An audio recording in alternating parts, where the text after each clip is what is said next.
नमस्कार। आज हम कक्षा 9 की हिंदी की पुस्तक क्षितिज के अंतर्गत नाना साहब की पुत्री देवी मैना को भस्म कर दिया गया पाठ का संक्षिप्त अध्ययन करेंगे। मातृभूमि की स्वतंत्रता और उसकी रक्षा के लिए जिन्होंने अपने प्राण न्यौछावर कर दिए, उनके जीवन का उत्कर्ष हमारे लिए गौरव और सम्मान की बात है।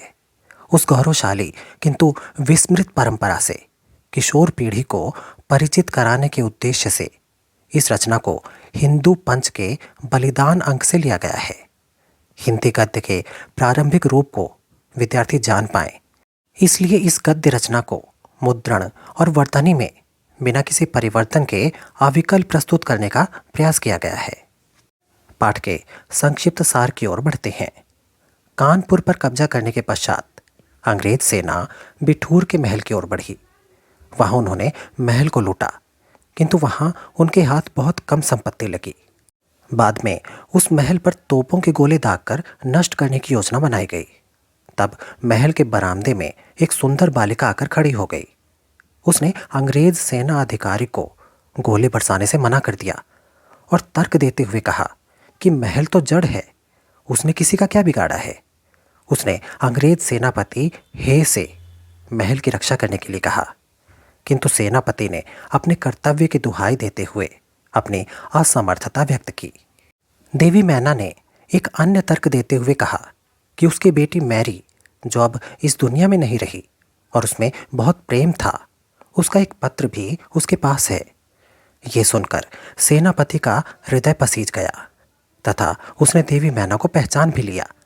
उसने उसकी रक्षा के प्रयास करने का वचन भी दिया।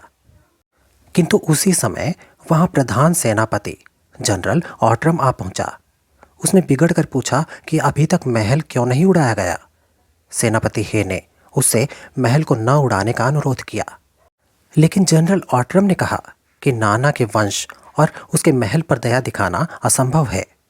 तभी उसने सेना को महल का द्वार तोड़कर अंदर घुसने के लिए आदेश दिया। हे के चले जाने के बाद मैना भी कहीं छुप गई। अनेक प्रयास करने पर भी सैनिक उसे ढूंढ न सके।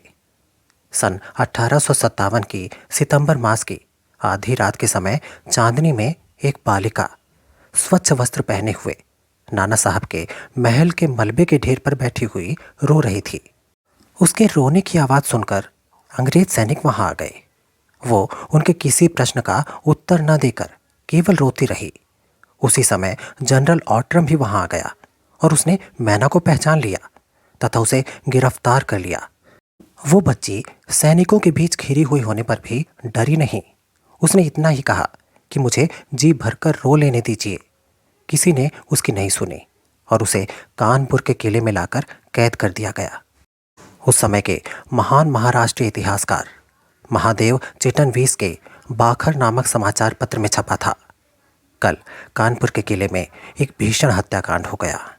नाना साहब की एकमात्र कन्या मैना धधकती हुई आग में जलाकर भस्म कर दी गई। भीषण अग्नि में शांत और सरल मूर्ति उस अनुपमा बालिका को जलती देख सबने उसे देवी समझकर प्रणाम किया।